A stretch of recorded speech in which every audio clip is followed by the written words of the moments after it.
Sevgili spor severler, bu sefer de karşımızda Mulumba var. Bandırmaspor'un gizli kahramanı, sahada basmadık yer bırakmayan, gerçekten takımın neredeyse bütün yükünü çeken bir futbolcu. Evet, hoş geldin Mulumba, hoş geldin. Bienvenue. Bandırmaspor'la buluşman nasıl oldu? Kenny'ye sorduğum sorulara devam ediyorum. C'est la même question qui a posé à Kenny. Comment tu as trouvé Bandama Sport? C'était comment le processus de ce transfert? Ça s'est fait très rapidement. Çok hızlı gelişti. Il y a Philippe justement qui venait d'arriver. Benim takımım pourquoi? Il y a Philippe Pipo qui venait d'arriver à Bandjarma.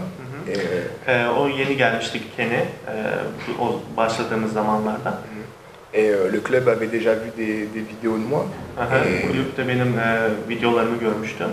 Et ils ont demandé un peu à Philippe ce qu'il pensait. Et je pense que ça a été plutôt positif. Daha sonra Kenny ile de görüştüğümüzde çok pozitifti. Tu as parlé avec Philippe avant de venir Avant de venir ici. Oui.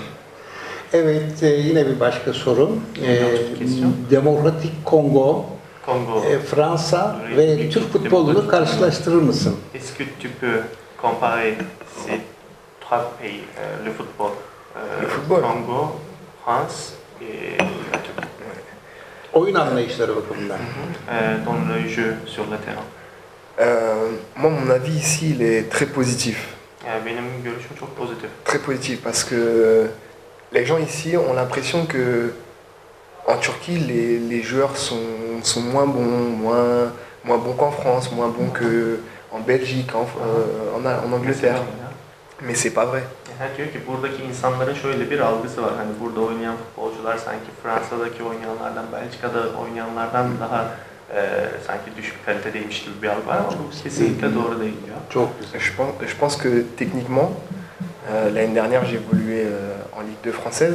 Techniquement c'est supérieur et il y a beaucoup plus de rythme. Ici, ici supérieur que techniquement et dans le rythme. Teknik anlamda burası hatta bence geçen sene oynadığım ikinci ligde Fransa Ligue 2'den bence teknik olarak daha yüksekte. Mais la seule différence c'est au niveau tactique. Buradaki bence tek fark bu taktiksel anlamda ortaya çıkıyor. Çok güzel. Dikine futbol oynamasından çok memnunuz. Onu biraz açar mı? Dikine futbol oynamak. Biz yan pas, geri pası fazla sevmiyoruz. Tu joues dans le terrain avec le passe avant. Tu sais, tu passes pas à la aile et tu passes pas derrière normalement. Tu passes avant toujours. Est-ce que tu peux commenter parce qu'en Turquie on n'aime pas le foot, les passes à derrière, à arrière. Et tu joues comme ça. Mulumba'da da bu özellik var. Et tu joues comme ça. C'est la formation que j'ai eue. Bu benim öğrendiğim bir zaten şey. En France, j'étais dans un club, c'était Lorient. J'avais un entraîneur qui s'appelait Christian Gourcuff. Christian Gourcuff adında bir antrenörümüz vardı Lorient'da. Et c'est vrai qu'avec lui dans le jeu, j'ai beaucoup appris. Ondan bu oyun anlamında çok şey öğrendim. C'était beaucoup de passes, de combinaisons de passes et d'essayer de jouer un maximum vers l'avant. Après, bien sûr, on ne peut pas toujours jouer vers l'avant, mais l'objectif, c'est toujours de ne pas perdre le ballon et d'essayer de donner un maximum de ballons aux attaquants pour qu'ils puissent marquer. Ondan şunları öğrendim. Bize pas anlamında, pasların kombinasyonu anlamında bize çok şey öğretti. Tabii ki her zaman dikine oynamak mümkün değil. Ben de oynamıyorum her zaman dikine. Yana ya da geriye de pas yapıyoruz.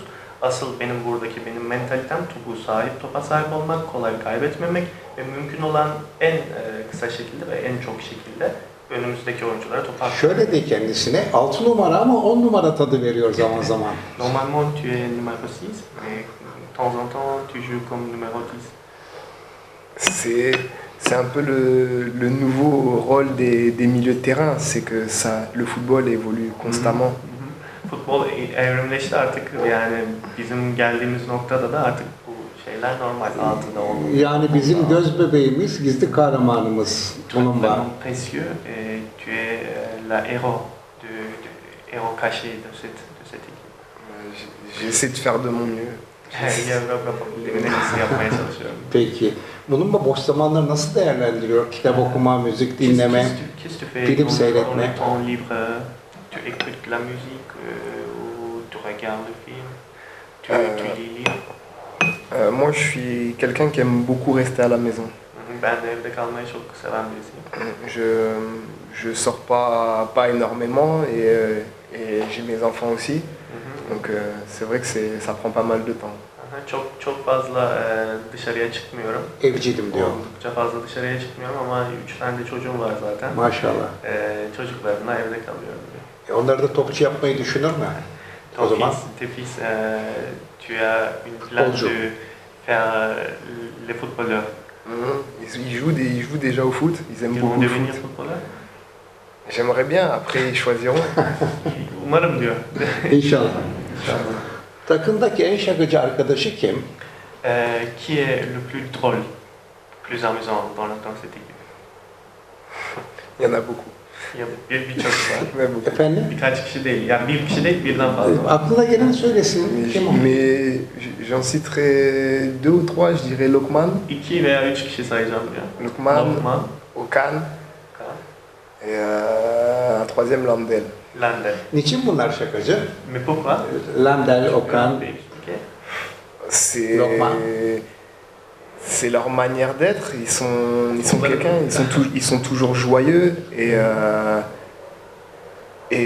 c'est important dans un groupe d'avoir des gens comme ça parce que il y a des moments pour rigoler, il y a des moments pour être sérieux et je pense que par exemple Lokman, il le fait très bien, c'est-à-dire que il sait quand rigoler, mais quand on sent que le match arrive, il est très concentré sur le match. Ya bunların yapısı doğuştan böyleler diyor. O yüzden komikler ama hani takımda bu tarz şakacı ve neşeli insanların olması çok önemli. Çok. Çünkü zaman zaman ciddi olmamız, zaman zaman da eğlenmemiz gerekiyor. Mesela Lokman bu konuda çok iyi diyor. Kendisi ne zaman ciddi olacağını, ne zaman şaka yapacağını çok iyi biliyor. Çok harika cevaplar. Bulunmadan futboldaki hedefi nedir? C'est quoi l'objectif de football pour toi? Ici ou en général? Burada mı da genel olarak mı? Genel olarak soruyorum. Généralement. Généralement, pour moi, c'est d'essayer de toujours donner le meilleur de moi-même, d'essayer d'être le plus utile possible à l'équipe. Donc voilà, c'est d'essayer d'être le plus simple possible pour être utile à l'équipe. Her zaman elimden gelenin en iyisini yapabilmek, yapabildiğim en büyük katkıyı verebilmek, basit şekilde, en basit şekilde en güzel katkıyı verebilmek benim için diyor. Evet. Gerçi mevkileri farklı ama Ronaldo ile Messi arasında bir kıyaslama yapsa hangisini tercih eder? Il dit que oui, la position sont différentes, Messi et Ronaldo. Est-ce que tu peux comparer ces deux? Ces deux joueurs, je dirais qu'il y en a un, c'est un génie, c'est Messi, je pense qu'il a, Messi bir dahi.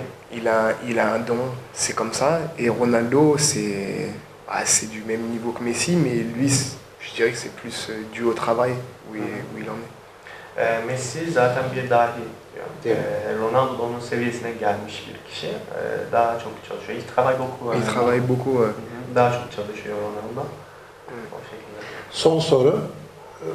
Bandırmaspor'un bu sezonki hedefleri konusunda neler söylemek ister? Est-ce que tu peux dire quelque chose sur l'objectif de l'équipe? Mutlu son bize ne kadar yakın, ne kadar uzak? À la fin de la saison, on est proche de montrer à une Super League. Je pense qu'on a une très bonne équipe. Yani çok iyi bir ekip. On a une très bonne équipe. Mais parler des objectifs, c'est bien, mais je pense que le plus important maintenant, c'est de travailler et de prendre match après match. Et je dirais qu'il faudra voilà, faire un premier bilan déjà à la mi-saison. Et voilà, essayer de gagner un maximum de matchs, ne pas se mettre la pression et essayer de... Voilà, on n'a pas gagné un match, oh non, c'est pas bon. Mais le football, c'est comme ça. Tabii ki hedeflerden konuşmak güzel ama şu anda bence diyor hedefleri yani uzun vadeli konuşmaktan ziyade biraz daha kısa vadeli maç bakarak, maç kazanarak şeklinde yaklaşmamız daha iyi olacaktır diyor. Önümüzde de önemli maçlar var. Onlara konsantre olmak gerekiyor. Üzerimize baskı yaratmamak gerekiyor. Şunu yapacağız, bunu yapacağız şeklinde. Her zaman maçı da kazanamayız. Kaybedeceğimiz maçlar da olacak. Bu da futbol sonuçta. Çok güzel özetledi. Bandırmaspor taraftarına son olarak vereceği mesajlar var mı? Dernière question. Est-ce que tu peux dire quelque chose pour les supporters de Bandırma? Tu peux dire quelque chose pour eux? Ouais, c'est que j'apprécie beaucoup l'ambiance qu'il y a ici et la ferveur qu'il y a au match. Et ils sont toujours derrière nous, ils nous encouragent toujours. J'ai pu le voir ce week-end parce que c'est vrai que ça n'a pas été le match qu'on voulait. On aurait aimé gagner. Le match dernier. Ouais. Moi-même, j'ai raté un penalty et malgré ça, ils ont toujours continué à nous encourager. Et je pense que c'est la meilleure chose qu'on puisse avoir. C'est d'être toujours ensemble, que ce soit nous les joueurs, mais aussi en dehors. Et je pense qu'en étant toujours unis, on va réussir à faire quelque chose de bien cette saison. Çok mutluyum diyor, onların oluşturduğu ambiyanstan çok memnunum, onların verdiği destekten ötürü diyor. Son maçta onların istediği bir sonuç alamadık, iyi bir oyun sergileyemedik, ben de bir penaltı kaçırdım ama buna rağmen her zaman arkamızdaydılar. Yani bunu bilmek çok önemli bizim için diyor. Umarım onlara daha iyi maçlar göstereceğiz, bu şekilde devam etsinler. Biz kendisini çok çok takdir ediyoruz. Il félicite beaucoup. Merci. Çok teşekkürler. Teşekkürler.